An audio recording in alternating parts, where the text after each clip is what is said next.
Some have said, well,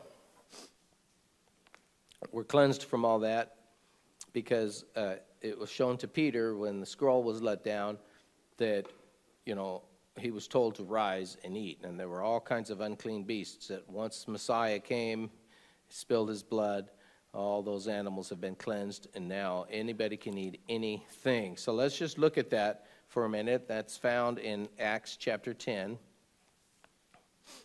Acts chapter 10. We'll go to the Brit Hadashah, and let's look at this in Acts chapter 10 just briefly.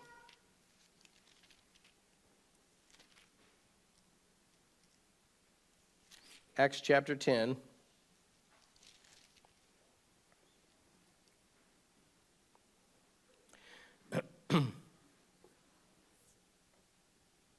Peter was in Joppa.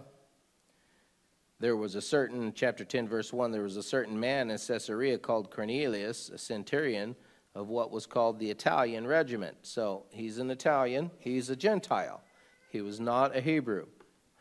And he was a devout man, and he was one who feared God, very righteous Gentile. He feared God with all his household, who gave alms generously to the people and prayed to God always. And about the 9th hour of the day, he saw clearly in a vision an angel of God coming in and saying to him, Cornelius.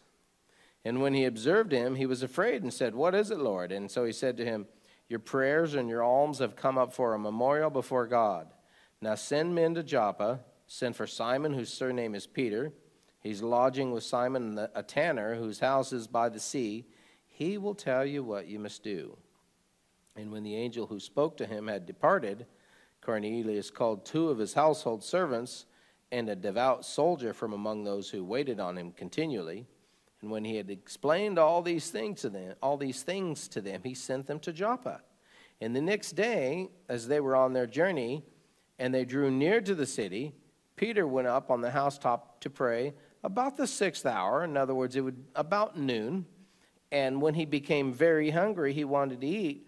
But while they made ready, he fell into a trance. So he's in a trance now. He's got this vision that he sees, and he saw heaven opened in this trance, and he saw an object like a great sheet bound at the 4 corners descending to him and let down to the earth. And in it were all kinds of 4-footed animals of the earth. There were wild beasts, there were creeping things, there were birds. And a voice came to him and said, Rise, Peter, kill and eat. But there were a lot of creeping things and a lot of unclean animals in there. But Peter said, Not so, Lord. I have never eaten anything common or unclean. I've never done that. So I said, No.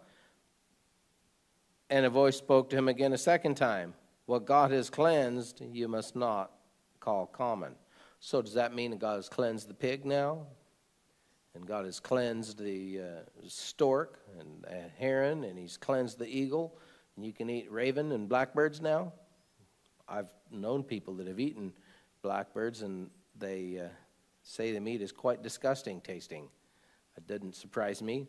But okay, well, let's just consider it. I used to know a man when I was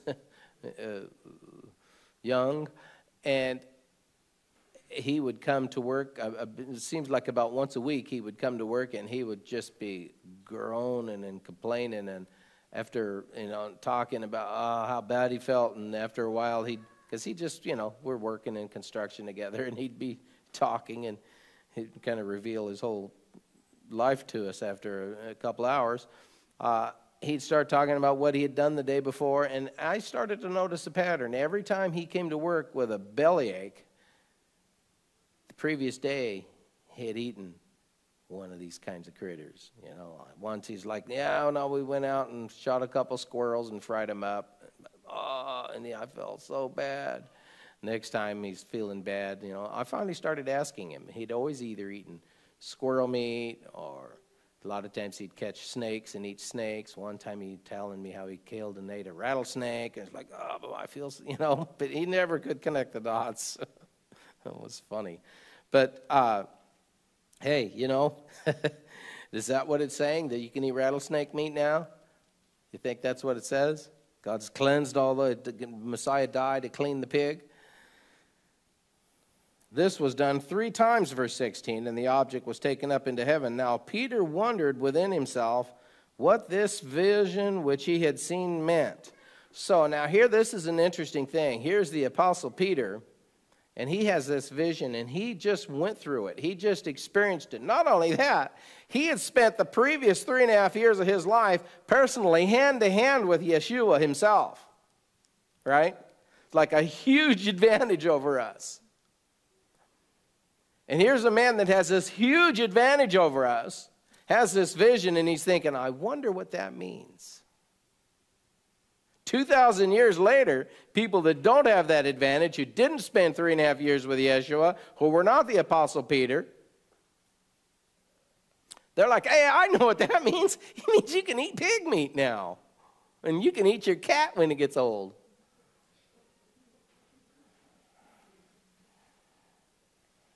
Really?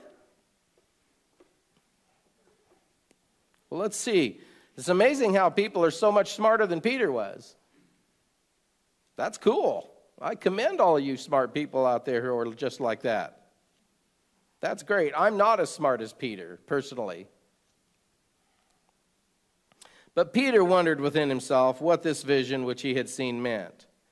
Behold, so he's like, I'm trying to figure this out. You know, I understand the Messiah said, don't think I came to change Torah, because Peter remembered that. You know, that's over in Matthew chapter 5 when it says, don't even think it, that I came to change any law in Torah. I didn't come to change the slightest jot or tittle. What, Matthew 5, verses 17, verse 18, verse 19. Don't even think I came to change Torah.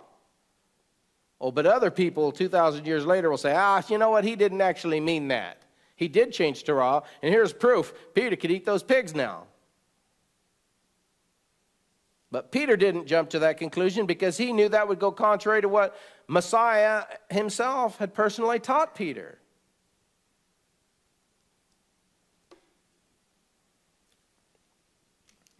So he's contemplating on that.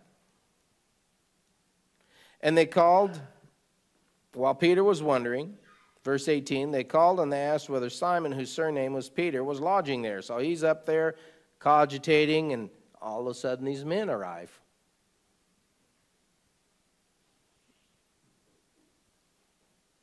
Cornelius had sent. In verse 18, they called and asked whether Simon, whose surname was Peter, was lodging, and while Peter thought about the vision, the Spirit said to him, behold, 3 men are seeking you. Arise, therefore, go down and go with them, doubting nothing, for I have sent them. Why would it need to say that, doubting nothing, for I have sent them? Well, because Peter was a Jew, and the Italians were not Jews. And Jews and non-Jews, I'm not going to invite them into my house or go into their house. That's not what they did. And so the angel had to tell him, don't doubt anything. Don't worry about it. Because otherwise he's like, I'm not going to do that. But the angel told him, don't worry about it. I have sent them. Then Peter went down with the men who had been sent to him from Cornelius, verse 21, and he said, yes, I am he whom you seek. For what reason have you come? And they said, Cornelius the centurion, a just man, one who fears God and has a good reputation among all the nation of the Jews. He was divinely instructed by an holy angel to summon you to his house and to hear words from you. And he invited them, and he lodged with them. And on the next day Peter went away with them, and some brethren from Joppa accompanied him. And the following day they entered Caesarea, and Cornelius was waiting for them. And he had called together his relatives and all his close friends. He said, come on over, you guys. I've got a Jew coming over to talk to us, and his name is Kepha. It was the apostle Peter in English.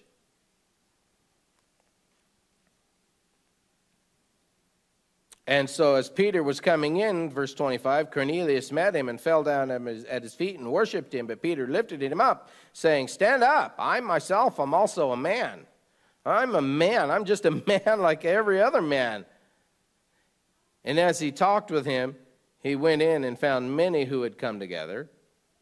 And then here's what the apostle Caiaphas said that vision that he received meant.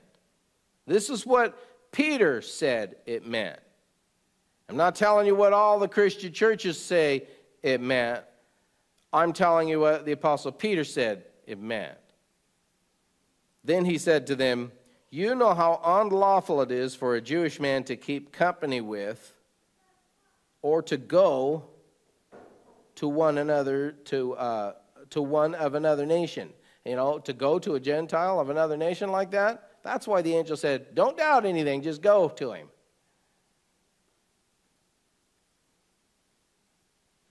You know how unlawful it is for a Jewish man to keep company with a non-Jew or to go to somebody of another nation like that. But God has shown me that I should not call any man common or unclean.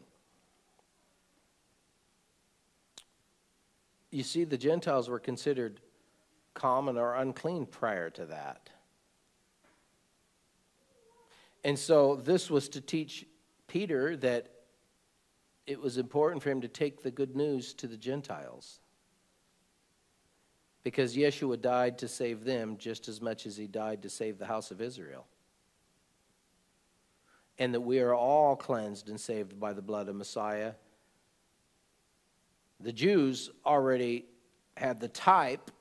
All they had, though, was the type, oxen and sheep and goats, spilling the blood of goats. It's never possible for goat blood to cleanse you of your sin. The apostle makes that clear in the book of Hebrews. That was a type that pointed to the Lamb of God. So they had the Messiah, but now it's being shown that Messiah's blood also will atone for the sins of the Gentiles. And the Jews should not call any man common or unclean. Therefore, I came without objection as soon as I was sent for.